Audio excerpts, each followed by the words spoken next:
আচ্ছা, ভাবুন তো, আপনি মাঝরাতে পথ হারিয়ে আশ্রয় নিয়েছেন এমন এক নির্জন বাড়িতে, যার মালিক আসলে এক ভয়ঙ্কর ফাঁসুড়ে ডাকাত। মাঝরাতে যখন চারিদিক নিঝুম, তখন আপনি বুঝতে পারলেন যে আজ রাতেই আপনাকে গলা টিপে মেরে ফেলা হবে। ঠিক সেই মুহূর্তে দেবদূতের মতো আপনার সামনে এসে দাঁড়ালো এক রহস্যময়ী নারী। নিজের জীবনের ঝুঁকি নিয়ে সে কি পারবে আপনাকে এই মৃত্যুর মুখ থেকে বাঁচাতে? কথা বলছি কথাশিল্পী বিভূতিভূষণ বন্দ্যোপাধ্যায়ের হাড় হিম করা এক বাস্তব অভিজ্ঞতা এবং তার অমর সৃষ্টি বামা ছোট গল্পটি নিয়ে। আজ আমরা শুনব এক অদ্ভুত রোমহর্ষক কাহিনী, যেখানে একদিকে রয়েছে রক্তের তৃষ্ণা আর অন্যদিকে রয়েছে এক বাঙালি বধূর অসীম সাহস ও মানবিকতা। গল্পটি শেষ পর্যন্ত না শুনলে কিন্তু অনেক বড় একটা থ্রিল মিস করবেন। নমস্কার, আমি কোয়েল।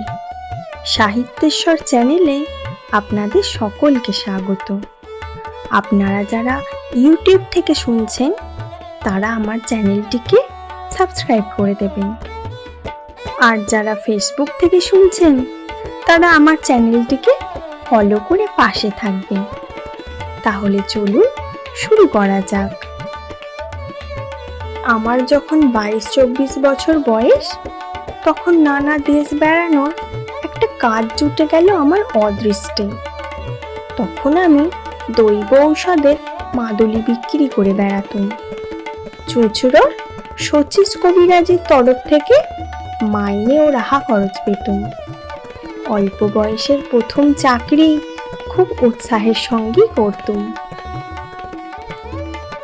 আমাকে কাপড় চোপড় পরতে হতো সাধু ও সাত্ত্বিক বামুনের মতো।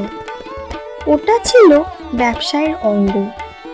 গিরি মাটির রঙে ছোপানো কাপড় পরনে, পায়ে ক্যাম্বিসের জুতো, গলায় মালা, হাতে থাকতো একটা ক্যাম্বিসের ব্যাগ, তারই মধ্যে মাদুলি ও অন্যান্য ওষুধ থাকতো। বছর তিনেক সেই চাকরি করি, তারপর শরীরে সইল না বলে ছেড়ে দিলুম। একবার যাচ্ছি বর্ধমান জেলার মেমারি স্টেশন থেকে মাখুমপুর বলে একটা গ্রামে। এটা মাদুলি বিক্রির জন্য নয়, মাখুমপুরে শচীশ কবিরাজের শ্বশুর বাড়ি। সেখানকার জমি জমার ওয়ারিশান দাঁড়িয়েছিলেন শচীশ বাবু, শ্বশুরের ছেলেপুলে না থাকায়। আমাকে পাঠিয়েছিলেন পৌষ কিস্তির সময় জমি জমার খাজনা যতটা পারি আদায় করে আনতে। কিন্তু তা হলেও পরনে আমার গেরুয়া কাপড়, হাতে মাদুলি ও ওষুধ ভরা ক্যাম্বিসের ব্যাগ ইত্যাদি সবই ছিল। যদি পথে ঘাটে কিছু বিক্রি হয়ে যায়, কমিশনটা তো আমিই পাবো। কখনো ও অঞ্চলে যাইনি। মেমারি স্টেশনে নেমে বেলা 2টোর সময় হাঁটছি তো হেঁটেই চলেছি, পথ আর ফুরোয় না। এক জায়গায় একটা ছোট বাজার পড়ল, সেখানে কিছু খেয়ে নিয়ে আবার পথ হাঁটি। গ্রামে গ্রামে ওষুধ বিক্রি করে বেশ কিছু রোজগারও করা গেল। দেরিও হলো বিশেষ করে সেই জন্যে। আর একটা বাজার পড়ল, সেখানে দোকানদারদের কাছে শুনলুম আমার গন্তব্যস্থানে পৌঁছতে অন্তত রাত 9টা বাজবে। কিন্তু সকলেই বললে সন্ধ্যের পরে আগে গিয়ে আর পথ হাঁটবেন না ঠাকুরমশাই, এইসব দেশে ফাঁসুড়ে ডাকাতের বড় ভয়। বিদেশি দেখলে মেরে ধরে যথাসর্বস্ব কেড়ে নেয়। প্রায় বনের ধারে বড় বড় মাঠের মধ্যে ঘাঁটি মেরে বসে থাকে এরা। সাবধান, একটা দিঘি পড়বে মাঠের মধ্যে, ক্রোশ 3 দূরে।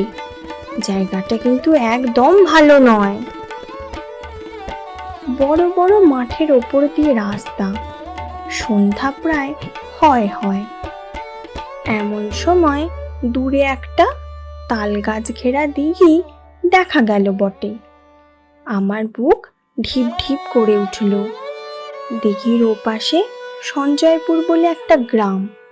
সেখানে রাত্রের জন্য আশ্রয় নেওয়ার কথা বাজারে বলে দিয়েছিল ওরা। কিন্তু সন্ধ্যা তো হয়ে গেল তালদিঘির এদিকেই, অন্ধকার হবার দেরি নেই। কোথায় বা সঞ্জয়পুর, কোথায় বা কি? মনে মনে ভারী ভয় হলো। কি করি এখন? সঙ্গে মাদুলি ও ওষুধ বিক্রির দরুন অনেক টাকা। পরক্ষণেই ভাবলাম, কিছু না পারি দৌড়তে তো পারবো, না হয় ব্যাগটাই যাবে, প্রাণ তো বাঁচবে। ভয়ে ভয়ে দিঘির কাছাকাছি তো এলুম। বড় সেকেলে দিঘি, খুব উঁচু পাড়।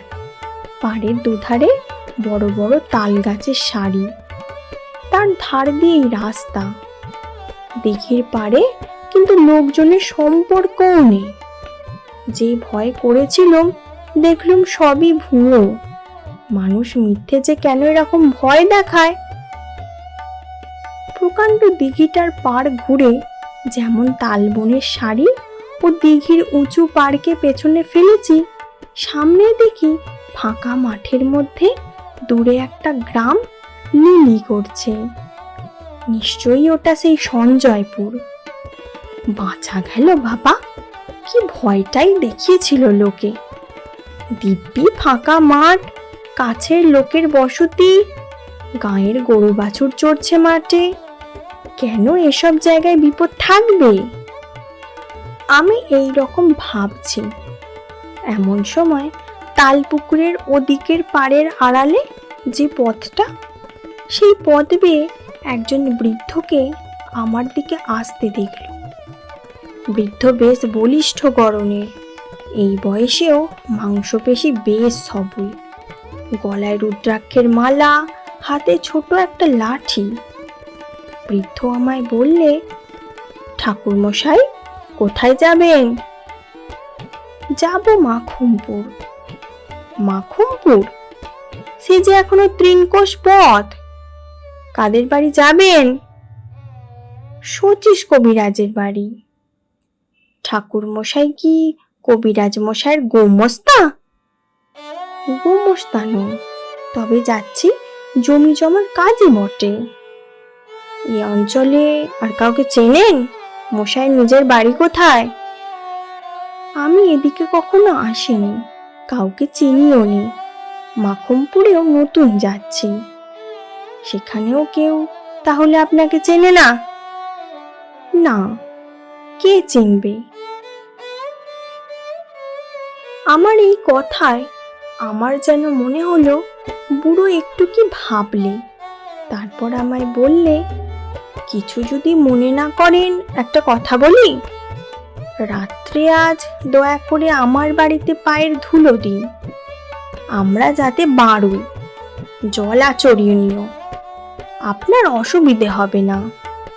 চণ্ডী মণ্ডপের পাশে বাইরের ঘর আছে, সেখানে থাকবেন, রান্না বান্না করে খাবেন। আসুন দয়া করে। আমি বৃদ্ধের কথায় ভারী সন্তুষ্ট হলুম। সত্যিই তো, সেকালের লোকেরা অন্য ধরনের শিক্ষায় মানুষ। অতিথি অভ্যাগতদের সেবা করেই এদের তৃপ্তি। বৃদ্ধ এই প্রস্তাব না করলে রাঢ় অঞ্চলের অজানা মেঠো পথ বেয়ে এই সুমুখ আধার রাতে আমায় যেতেই তো হতো মাখুমপুরে 3 কোষ পথ হেঁটে। গ্রামের পূর্ব প্রান্তে বড় মাঠের ধারে বৃদ্ধের বাড়ি। বৃদ্ধের নাম নফরচন্দ্র দাস। আমি চণ্ডী মণ্ডপে গিয়ে উঠতেই একটা কুকুর ঘেউ ঘেউ করে উঠল। কুকুরের এই ডাকটা আমার তেমন ভালো লাগলো না। এর আমি কোনো কারণ দিতে পারবো না, কিন্তু এই কুকুরের চিৎকারে যেন একটা ছন্ন ছাড়া অমঙ্গলজনক অর্থ আছে। মঙ্গল সন্ধ্যায় কোনো গৃহস্থ বাড়িতে আসেনি, যেন শ্মশান ভূমিতে এসেছি। বৃদ্ধের বাড়ি দেখে মনে হলো বেশ অবস্থাপন্ন গৃহস্থ। বাড়ির উঠোনে সারি সারি 3টে বড় বড় ধানের গোলা, গোলার সঙ্গে প্রকাণ্ড গোয়াল ঘর, বলদ ও গাইয়ে প্রায় 20-22টা। অন্তঃপুরের দিকে 4খানা বড় বড় 8 চালার ঘর, বাইরের এই চণ্ডী মণ্ডপও, তার পাশে আর একখানা কুঠরি। আমার কথাটা ভালো করে বুঝতে গেলে এই কুঠরিটার কথা আর একটু ভালো করে শুনতে হবে। কুঠরিটিকে চণ্ডী মণ্ডপ সংলগ্ন একটা কামরাও বলা যায়, কারণ একটা সরু রোয়াকের দ্বারা চণ্ডী মণ্ডপের পেছন দিকের সঙ্গে সংলগ্ন, অথচ দৌড় বন্ধ করে দিলে বাইরের বাড়ির সঙ্গে সম্পর্ক চলে গিয়ে এটা ভেতর বাড়ির একখানা ঘরের সামিল হয়ে দাঁড়ায়। আমার বাসা দেয়া হলো এই কুঠরিতে। কুঠরির এক পাশে ছোট একটা চালা, সেখানে আমার রান্নার আয়োজন করে দিয়েছে। হাত মুখ ধুয়ে সুস্থ হয়ে আমি বিশ্রাম করছি। গৃহস্বামী এসে বললে, ঠাকুরমশাই রান্না চাপান, আর রাত করেন কেন? আমি রান্না চালায় বসে রান্না চড়িয়ে দিতে যাচ্ছি। এমন সময় দেখি একটি বাড়ির বউ ভেতর থেকে এক গাছা ঝাঁটা হাতে এসে আমার রান্না চালার সামনে দিয়ে ঢুকলো ও ঝাঁট দিতে লাগলো। কুঠরির দরজা খোলা, আমি যেখানে বসে সেখান থেকে কুঠরিটার ভেতর দেখা যায়। আমি 2-1বার বিস্ময়ের সঙ্গে দেখলুম বউটি ঝাঁট দিতে দিতে আমার দিকে চেয়ে চেয়ে দেখছে। 2-3বার বেশ ভালো করে লক্ষ্য করে মনে হলো বউটি ইচ্ছে করেই আমার দিকে অমন করে চাইছে। আমি দস্তুর মতো অবাক হয়ে গেলুম। ব্যাপার কি, সম্পূর্ণ অপরিচিতা মেয়ে, পল্লীর গৃহবধূ, এমন ব্যবহার তো ভালো নয়। কি হাঙ্গামায় আবার পড়ে যাবো রে বাবা, কর্তাকে কাছে বসিয়ে রাধে রাধে গল্প করবো নাকি? এমন সময় বউটি ঝাঁট শেষ করে চলে গেল, কিন্তু বোধহয় 5 মিনিট পরেই আবার এলো। দেখে মনে হলো সে যেন খুব ব্যস্ত, উদ্বিগ্ন, উত্তেজিত। এবারও সে কুঠরির মধ্যে ঢুকে এটা ওটা সরাতে লাগলো এবং আমার দিকে চাইতে লাগলো। তারপর হঠাৎ রান্না চালার দরজায় এসে চকিত দৃষ্টিতে চারিদিকে চেয়ে কেউ নেই দেখে আমার দিকে আরো সরে এলো এবং নিচু সুরে বললে, ঠাকুরমশাই আপনি এখনই এখান থেকে পালান, না হলে আপনি ভয়ানক বিপদে পড়বেন। এরা ফাঁসুরে ডাকাত, রাতে আপনাকে মেরে ফেলবে। বলে চট করে বাড়ির মধ্যে চলে গেল। শুনে তো আমি আর নেই, হাতের খুন্তি হাতেই রইল, সমস্ত শরীর দিয়ে যেন বিদ্যুৎ খেলে গেল, আর সারা হাত পা অবশ ও ঝিমঝিম করতে লাগলো। বলে কি, দিব্যি গেরস্ত বাড়ি, গোলা গালা ঘর দৌড়, ডাকাত কিরকম! কিন্তু পালাবই বা কেমন করে? এখন বেশ রাত হয়েছে। সামনের চণ্ডী মণ্ডপে বৃদ্ধ বসে লোকজনের সঙ্গে কথা কইছে, ওখান দিয়ে যেতে গেলেই তো সন্দেহ করবে। কাঠের মতো আড়ষ্ট হয়ে গিয়েছি একেবারে, হাতে পায়ে জোর নেই, কিছু ভাববার শক্তিও লোপ পেয়েছে। মিনিট 5 এমন ভাবেই কাটলো। এমন সময় দেখি সেই বউটি আবার কি একটা কাজে কুঠরির মধ্যে ঢুকে খোলা দরজা দিয়ে আমার দিকে চেয়ে দাঁড়িয়ে রইল। মেয়েটি কথা বলবার পূর্বেই আমি বললুম, তুমি যেই হও, তুমি পরম দয়াময়ী, বলে দাও কোন পথে কিভাবে পালাবো। বউটি চাপা গলায় বললে, সেই জন্যেই এলুম, সব দেখে এলুম, পালাবার পথ নেই, ওরা ঘাঁটি আগলে রেখেছে। আমি বললুম, তবে উপায়? মেয়েটি বললে, একটা মাত্র উপায় আছে, তাও আমি ভেবে এসেছি। আমি এ বাড়িতে আর ব্রহ্মহত্যা হতে দেব না, অনেক সহ্য করেছি, আর করব না। দাঁড়ান ঠাকুরমশাই, আর একবার বাড়ির মধ্য থেকে আসি, নইলে সন্দেহ করবে। মিনিট 5 পরে বউটি আবার এলো। চকিত দৃষ্টিতে চারিদিকে চেয়ে বললে, শুনুন আমার উপায়, এই কথা কটা মনে রাখুন। মনে যদি রাখতে পারেন তবে বাঁচতে পারবেন। আমার নাম বামা, আমি এ বাড়ির মেজ বউ।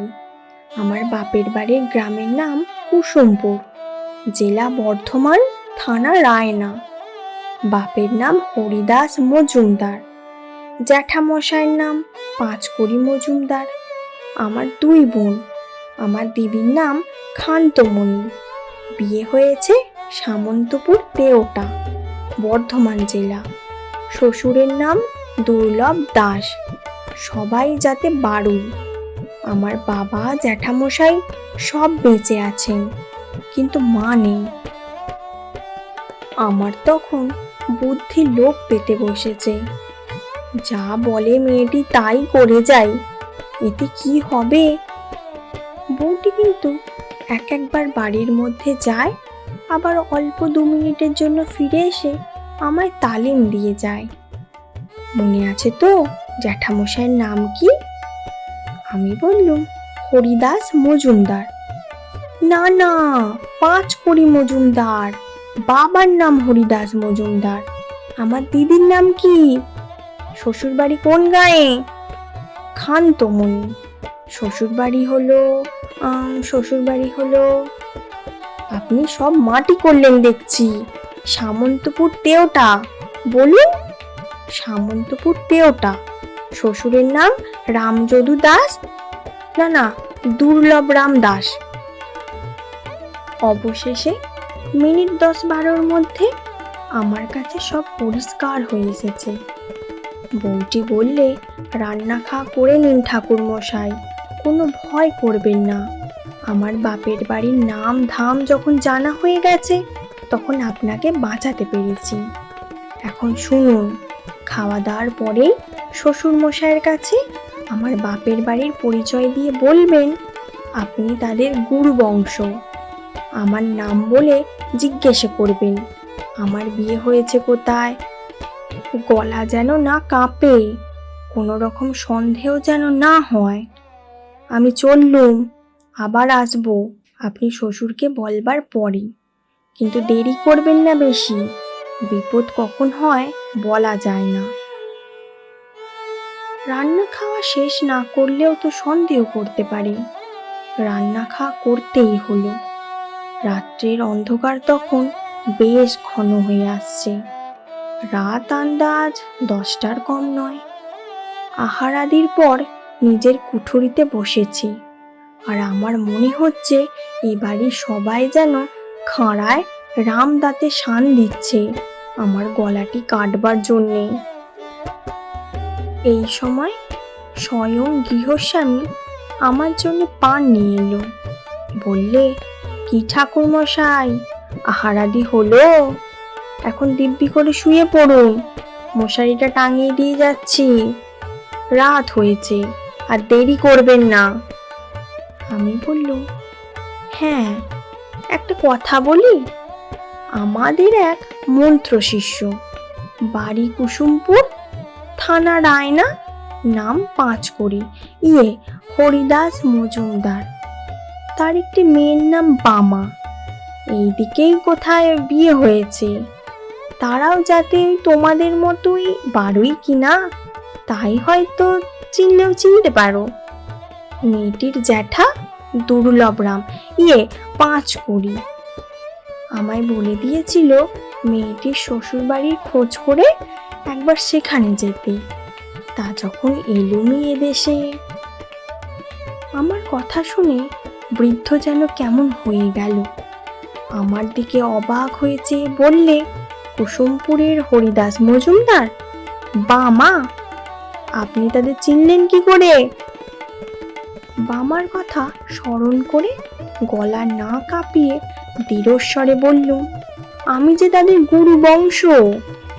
আমার বাবার ওরা মন্ত্র শিষ্য কিনা। বৃদ্ধ তাড়াতাড়ি বললে, বসুন, আমি আসছি। আমি একটা কুঠরির মধ্যে বসে রইলুম। সন্দেহ ও ভয় তখনও কিন্তু যায়নি। আর এরা যে গুরুদেবকে রেহাই দেবে তা কে বলেছে? কিছুক্ষণ পরে বৃদ্ধ ফিরে এলো।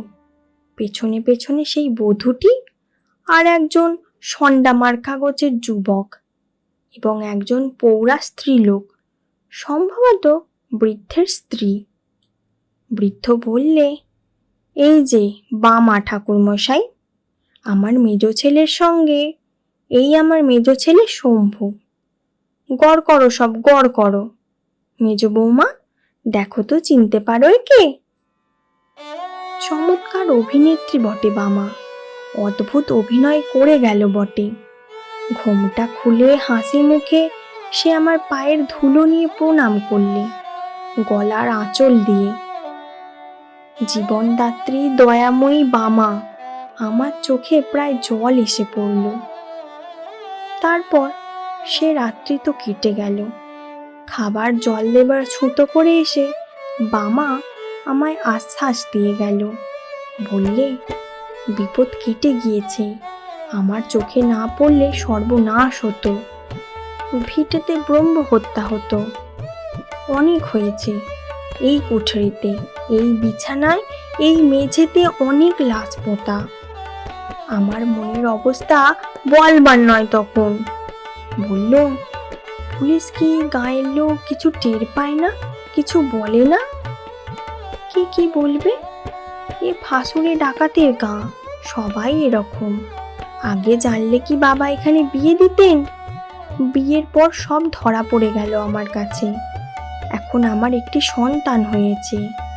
এ পাপ ভিটে বাস করলে তার অকল্যাণ হবে। ওকে বারণ করি, কিন্তু ও কি করবে? মাথার ওপর শ্বশুর মশাই রয়েছেন, পুরনো ডাকাত, দাদারা রয়েছে। আপনি ঘুমিয়ে পড়ুন বাবা ঠাকুর, আর ভয় নেই। সকাল হলো। বিদায় নেবার সময় বৃদ্ধ আমায় 5 টাকা গুরু প্রণামী দিলে। বামাকে আড়ালে ডেকে বললুম, তুমি আমার মা, আমার জীবনদাত্রী। আশীর্বাদ করে চির সুখী হও মা। বামার মতো বুদ্ধিমতী নারী জীবনে আমার চোখে পড়েনি। কত কাল হয়ে গেল, এই বৃদ্ধ বয়সেও সেই দয়াময়ী পল্লী বধূটির স্মৃতিতে আমার চোখে জল এসে পড়ে, শ্রদ্ধায় মন পূর্ণ হয়ে ওঠে। ব্যাস, আমাদের গল্প এখানেই শেষ। গল্পটি আপনাদের কেমন লেগেছে তা কমেন্ট করে জানাতে ভুলবেন না। আজ আসি, আবার দেখা হবে অন্য কোনো লেখকের অন্য কোনো গল্প নিয়ে।